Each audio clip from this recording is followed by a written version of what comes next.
No programa Momento de Decisão de hoje, você vai conhecer a história de um homem que teve uma vida intensa. Ele se envolveu com jornalismo, publicidade, literatura, música e futebol. Tem um casamento raro que já dura 36 anos. Teve 3 filhos e escreveu um livro. Nosso entrevistado de hoje é um homem que teve uma vida de muitos desafios profissionais e que, apesar disso, nem pensa em se aposentar. Vale a pena conhecer essa história. O Momento de Decisão começa agora.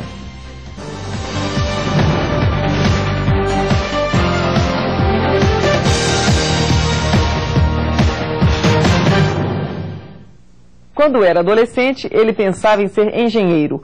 Pouco antes do vestibular, mudou radicalmente de ideia e decidiu fazer jornalismo. Estudou vários anos, mas não chegou a se formar e entrou para a faculdade de Direito.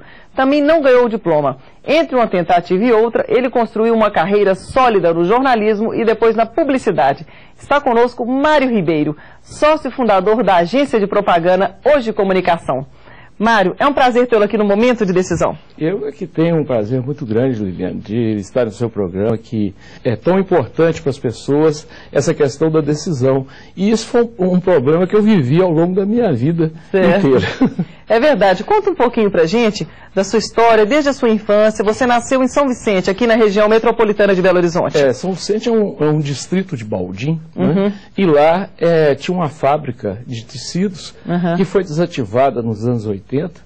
E essa fábrica, o meu avô foi o cara que comandou a construção. Certo. Aquelas máquinas foram para lá em lombo de burro, depois de irem pelo Rio das Velhas, que o Rio das Velhas era navegável. E meu pai foi, vamos dizer, seria o continuador dele, como gerente, né? Mas aí houve um conflito lá com a direção da empresa, e meu pai partiu para uma vida assim cheia de peripécias. Ele era muito criativo, não é verdade? Demais da conta. Meu pai, ele era músico, ele era mecânico, e acabou sendo um empreendedor. Sim. Não um empreendedor de sucesso, mas muito criativo. Para você ter ideia, hoje, há pouco tempo eu descobri, através dos meus irmãos mais velhos, que meu pai, ele fazia transporte de fardo de tecidos. Sim. Ele comprou um caminhão, que naquela época era uma coisa muito pequena, um caminhão era coisa pequena, e ele transportava os fardos. E as pessoas começaram a pedir, hoje fala carona, que até falava xepa, né? Pedir xepa na carroceria. Então meu pai bolou um jeito de aumentar a cabine do motorista para ter um banco atrás. E mandou esse desenho para a carroceria em São Paulo, mandou o caminhão. E no meu entendimento, pelo menos eu raciocino assim, o meu pai foi o inventor da cabine dupla. Olha que coisa boa. Então ele era realmente, já veio daí a sua criatividade, né? Não sei se eu sou criativo, eu luto para tentar encontrar ideias novas, né? Mas, e no caso, por exemplo, ele fundou uma banda de música de meninos. Ele dava espetáculo em Lagoa Santa, Vespasiano, naquela região ali, que meus irmãos também participavam dessa banda, com dobrados que ele fazia, sabe? E ele depois foi o maestro da banda de São Vicente. Agora, além disso, a grande invenção dele foi o aquecedor elétrico. Invenção entre aspas, porque já devia existir o aquecedor elétrico, mas ele um dia estava trabalhando no caminhão durante altas horas e pegou a lanterna elétrica, levou até na garagem, colocou no motor e começou a trabalhar, eu não sei o que eu estava fazendo no motor, que eu tinha que viajar no outro dia. Tinha chovido e havia uma poça d'água no terreiro. O fio de escapado estava exatamente em cima da poça d'água. Meu pai veio, depois que ele acabou o serviço, ele veio puxando, enrolando, ele era organizado, ele veio enrolando aquele fio e passou a mão naquele fio e sentiu a água quente. Ele não dormiu durante a noite, porque ele falou assim, por que a água está quente? Então ele chegou à dedução que eram os elétrons. Né? E a partir daí, ele mandou pedir gilete na cidade inteira, ele montou pegou um parafuso e colocou aquele gilete no parafuso, ligou no fio, fez uma caixa e inventou o aquecedor elétrico. E aí você acha que foi esse lado aí do seu pai, de criatividade, de engenheiro, que te levou a pensar em fazer engenharia? Não, na verdade, a nossa família sempre foi muito grande. Nós, 9 irmãos, hoje somos apenas 4. Sim. Mas esses meus irmãos, eles vieram para a cidade e grande parte deles se formou. Foram engenheiros? Ou... o Zé Ribeiro, dentista, o Ivan, médico, o Antônio, médico, o Hernani, advogado. Então... Faltava um engenheiro. Faltava um engenheiro. Chegaram à conclusão que eu tinha que ser engenheiro. Aí não foi você. E o Ivan decidiu que eu seria engenheiro. Coisa boa, né? Ele decidia assim por você, isso é muito bom, né? E aí, nessa época, exatamente nessa época, um outro irmão que é acima de mim, e hoje é psicanalista também, o Milton Ribeiro, ele começou a admirar muitas crônicas que saíam na revista Manchete, do Rubem Braga, Fernando Sabino, Paulo Mendes Campos, e começou a colecionar e também o Milor Fernandes. E aquilo, ele começou a escrever.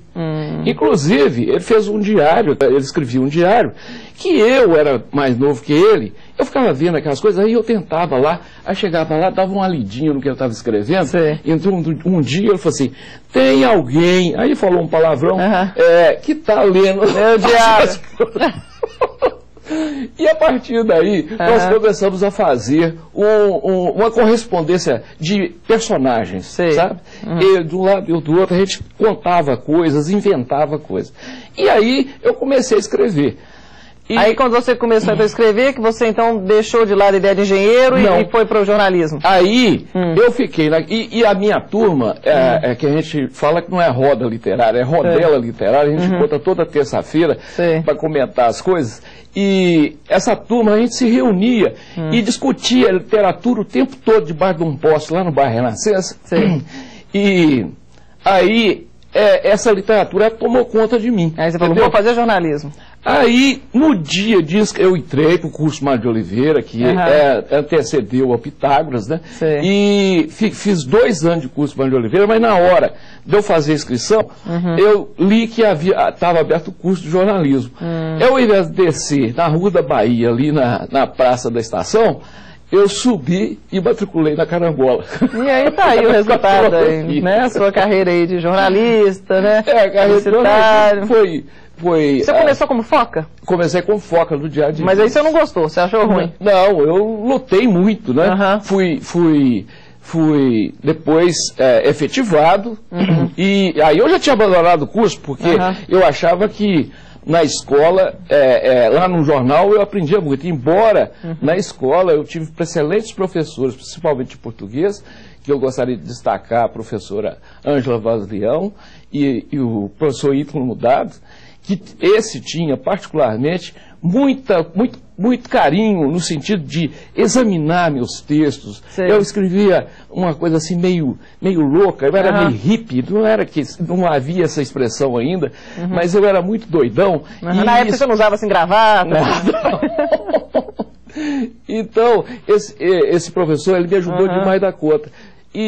Mas depois de Foca, eu tive a experiência com o Guy de Almeida, que foi um grande mestre, e a quem eu reverencio muito no Diário de Minas, e depois eu fui para São Paulo e participei de um grande momento de jornalismo, que foi a ida para o Jornal da Tarde, que estava sendo lançado naquela época. Então eu trabalhei com o Minocarta e com o Murilo Filisberto, mais 15 mineiros que saíram daqui para fazer o Jornal da Tarde. E lá você ficou quanto tempo no Jornal da Tarde? Eu fiquei exatamente 1 ano e me saí muito bem, eu tinha uma boa posição como repórter, depois eu fui levado a ser copydesk, que hoje é uma coisa que eu acho que não existe mais, e passei a editor de esportes na época. Por causa desse negócio de Atlético, a turma lá sabia que eu era... Você é atleticano?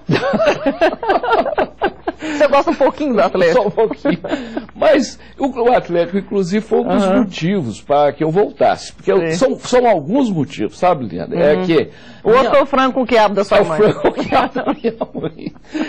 Eu morria de saudade de Belo Horizonte, porque eu ficava longe da minha família, eu ficava longe do Atlético, eu ficava longe da Gracinda, você está entendendo? Então, e comer em São Paulo, para mim, era uma coisa horrível, porque tinha uns bifes, uns filé desse tamanho que me faziam mal, eu com úlcera, aquela coisa toda. Mas eu tive uma carreira muito boa lá, até hoje alguns deles lá se lembram de mim. E voltando, você entrou para o JB?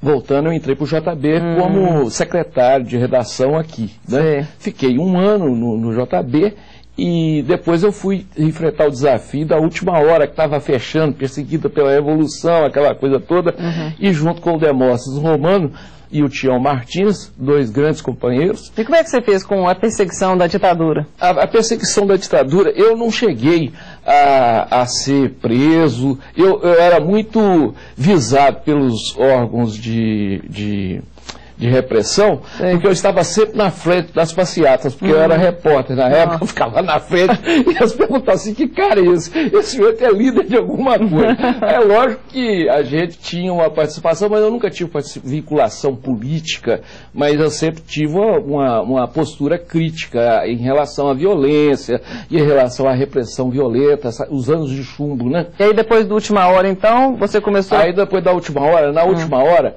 eu tinha feito as minhas primeiras músicas, entendeu? E essas músicas eram cantadas nos botequins onde a gente encontrava. Era bossa nova? Você gosta de bossa nova? A bossa nova, ela me pegou ali, foi em 58, mais ou menos, eu estava começando a aprender violão. E a primeira música que eu acompanhei foi uma música do Tom, com o Nilton Mendonça, já Foi à Noite. Eu acompanhei completamente errado. E nessa época eu fiquei amigo do Rubinho, que era um rapaz que morava lá perto, tocava violão muito bem. E nessa época nós estávamos naquela evolução, como é que está essa posição, aquela, não sei o que, ele toca muito melhor que eu. E aí veio aquele som, aquela coisa diferente, que foi João Gilberto.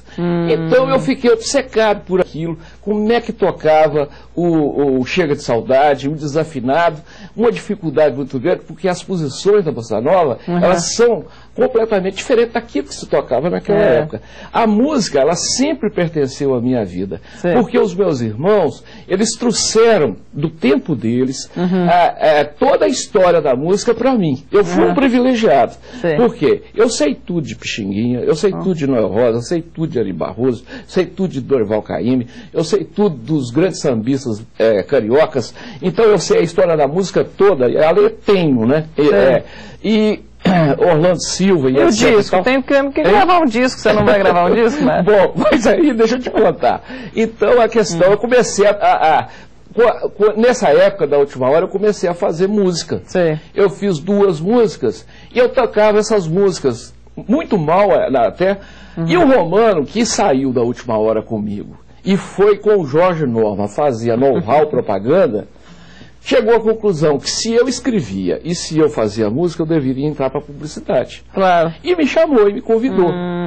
Envolve toda a criatividade, né? Escrever bem...